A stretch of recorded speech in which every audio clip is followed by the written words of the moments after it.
At a school like Alabama, quarterbacks typically come in and transfer out pretty quickly if they don't win the starting job. And honestly, can you blame them? In today's video, we're going to be talking about the most under-talked about quarterback in the country in my opinion, and his name is Layne Hatcher. In an article I happened to stumble upon yesterday, I read about some of the quarterbacks no one is talking about going into the 2020 season, like Boise State's Hank Bachmeier, Louisville's Michael Cunningham, Indiana's Michael Penix Jr., and Arkansas State's Layne Hatcher. So who exactly is this kid, and why is he so underrated? Let's find out.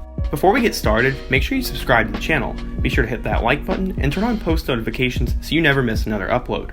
On certain days like today, I will be doing smaller videos so you won't want to miss out on them. I want to spotlight some of the underappreciated players in college football and just in sports in general. Now let's get started with the rise of Layne Hatcher.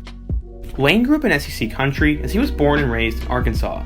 He was actually a star from the very beginning, as once he got the Pulaski Academy in Little Rock, Arkansas, he began to dominate on the field.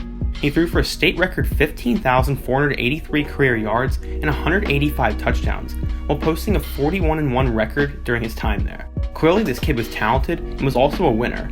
So why the heck were his two best offers for a long period of time Louisiana Tech and Eastern Illinois? Well actually, things changed and got really interesting really quickly. He was offered the opportunity to gray shirt with Arkansas State, and that is exactly what he originally did. As a gray shirt, you spend a year off scholarship and you're promised one for your sophomore year.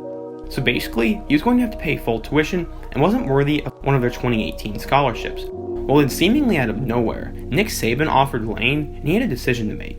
He was originally supposed to be a preferred walk-on for the Tide, but now he had an offer, and he was going to 100% leave Arkansas State for Alabama. So that's exactly what he did, and he was a late addition to Alabama's 2018 recruiting class. According to 24/7 Sports, he was ranked as a 3-star recruit and the 53rd best dual threat quarterback in the class of 2018. So somehow, a kid with an Eastern Illinois offer randomly got offered by Alabama. Nick Saban must have seen some sort of deep down potential in him, and I really have no clue how that happened, but it's a really neat story. So Layne arrived in Tuscaloosa with likely little to no chance of ever actually playing for the Tide, but maybe if some injuries happened or he really showed out in practice, he could bump his stock up on the team. He ended up not playing his freshman year at Bama at all, but he got to learn under Jalen Hurts and Tua Tagovailoa. He definitely became a better player just by practicing with the Tide and learning from some of the best coaches in the land. When he originally decommitted from Arkansas State, Coach Blake Anderson said that he would always be welcome back if he wanted to, and that's what Layne would end up doing.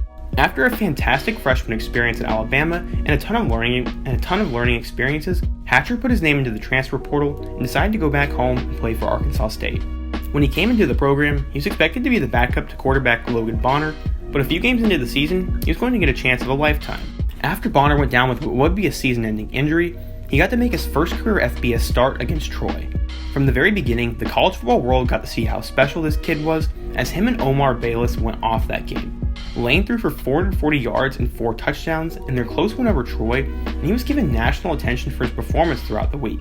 He followed that game up with 299 yards and 4 more touchdowns against Georgia State before he cooled off for a little bit.